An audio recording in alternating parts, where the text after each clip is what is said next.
Hello, my name is Amy Sorensen, and I'm with the Department of Communication Studies. Today I'd like to talk with you about the feelings and attitudes we have towards public speaking. Speech anxiety can be experienced by many individuals in a variety of ways, but we don't always succeed in expressing our fear, or more importantly, working out the ways to reduce or cope with this anxiety. Speech anxiety is also known as communication apprehension, and it is a real and recognized component of the speech-making process. Today I will help highlight how we understand the nature of this anxiety, and I will also introduce ways in which we might experience speech anxiety, and finally offer some tips on how you might cope with this fear of public speaking. In the classroom, I like to lead my students in a discussion of their personal experience. I ask them just how confident they are in their public speaking. In this mediated society in which we live today, we have ample opportunity to witness very confident speakers. Even people who have gotten much acclaim and notoriety through their words shared with the public. In this picture, you might recognize Iowa State graduate Zach Walls. Here he is pictured giving and testifying in front of the Iowa House Judiciary Committee. This picture was taken back in 2011 when Zach was just 18 years old. He spoke with great sincerity and enthusiasm about a political issue that affected his family. When he traveled to our campus this spring, I was privileged to listen to him speak. He said he still marvels at the fact that those 3 little minutes of recorded speech changed his life forever. Zach is the picture of poise and confidence. Historically, we have admired others who find success with their own chorus of voices. We think of the greats such as Dr. Martin Luther King Jr. and our presidents from Jefferson to Lincoln to Kennedy and Bush, Secretary of States like Hillary Clinton, and even current business leaders such as Sheryl Sandberg and Warren Buffett. By way of comparison, it might be very easy to fall victim to feeling more than a little less adequate. But I want you to think of how you can prepare yourself in order to find your own voice. Where will you find yourself addressing an audience? Over your lifetime, both personally and professionally, you will likely have the chance to speak in many different situations and occasions. You might be giving your capstone presentation in your academic major, or perhaps you might present research findings at a conference. You might find yourself advocating in support of the causes affiliated with a student group. Or you might even find yourself leading various small groups and preparing many speeches. How about preparing for your best friend's wedding? How will you do that? You will have a chance to influence every time you open your mouth. And I'm here to remind you of how you can best prepare. So let's take a look at some of what might be causing you anxiety. There are recognized classifications of anxiety. James McCroskey was a communication scholar who started to examine communication apprehension in the 1970s. He was the first one to produce a scale of questions which attempted to quantify how much fear an individual had towards communication. He looked at distinct situations such as traditional settings of public speaking, but also interpersonally and in small groups as well. He helped to further classify fear and detail specific instances that caused a speaker apprehension. If you think about it, there can be great power if you ponder on what brings you the most fear. It might be the spotlight syndrome, in which you fear being the center of attention. You perceive that everyone is staring at you and that all eyes are on you.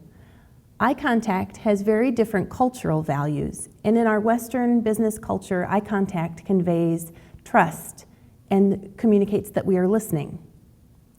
This might be difficult for an individual fearing the spotlight. Perhaps your self-talk is negative and you have told yourself that you will fail. And when you attempt to speak, this becomes a self-fulfilling prophecy. If you continue to frame speaking with such a negative frame, the experience will not get any easier. If you cognitively restructure your perception and provide positive self-messages that can help combat self-sabotage, you're likely to be more successful. Others have a performance anxiety. They are very focused on the stage value of their speech and forget about the most crucial part, which is the audience. I tell my students to attempt to dialogue with their audience. Prepare thoroughly, but imagine one-on-one conversations. As they construct their words, they should visualize how the audience might receive what they have to say. Very seldom will you be unfamiliar with the reason that the audience is gathered. Develop your topic in such a way that helps them to see your perspective, showing your sensitivity to their needs as listeners and your adaptation to their interests. This is not pandering to your audience, but connecting with them in a way that is easier for you to speak and engaging for them to listen. Now that we have examined some causes, let's take a look at the classifications of speech anxiety. Communication apprehension is likely not to have one single cause. There are 3 primary classifications that you might find useful as you build your knowledge about speech anxiety. The first is trait-based anxiety. I have known many students who, by way of their unique personalities, shy away from the spotlight. They might prefer little interaction with groups of people and certainly crowds. Naturally, public speaking is not viewed as opportunistic for these type of people. Again, I have worked with students aligning their personal interests as they adapt their speech topics to a gathered audience. Once they tap into the power of identifying their own interests, researching and articulating them seem to be far more appealing.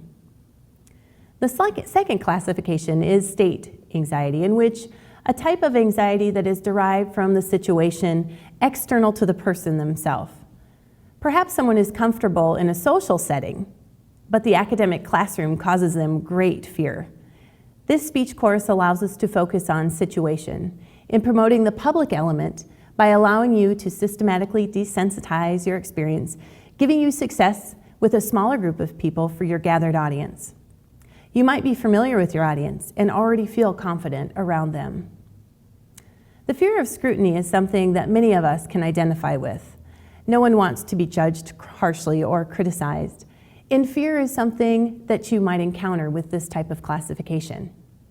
Knowing your audience and critically considering your topic and doing your research will help you with your fear. If you reframe your experience, you might realize that a bit of nerves is a good thing. Beyonce Knowles is quoted here as saying, "If I don't get nervous, I don't know that I'm going to have a good show." To conclude, I'd like to share some tips on combating speech anxiety. My first is to practice, practice, practice. You cannot get anyone else to do this for you. A distributed rehearsal schedule, that is, a schedule that is spread over time, is your best friend. Prepare, prepare, prepare is the next bit of advice that I have. Make certain that you do your research and adapt your topic appropriately, thinking critically about the connection with your audience and what you need to know about your topic. Employ relaxation techniques, that is, take deep breaths, get plenty of rest and ample nourishment before you have to speak publicly. Use positive self-talk in order to visualize yourself a success.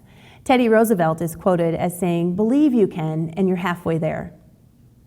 And like I said before, dialogue with your audience. View your speech as several one-on-one conversations. Connect with your audience in a way that you can make eye contact and boost your own confidence with that dialogue. Systematic desensitization is a way that you can immerse yourself in various speaking opportunities in order to reduce your fear and cognitively restructure your perception. Finally, we have a great resource right here on campus. We have the USD Presentation Center on the first floor of the IDWeeks library. Go there, visit the consultants and the professionals, and they can give you feedback and other tips in a way that can personalize your rehearsal. Today we have considered some of the causes and the classifications of speech anxiety. I hope you find the information useful as you boost your own skills as a communicator. Plato said, "Nothing in the affairs of men is worthy of great anxiety." You can build your success as a speaker and even learn to enjoy the process. So good luck.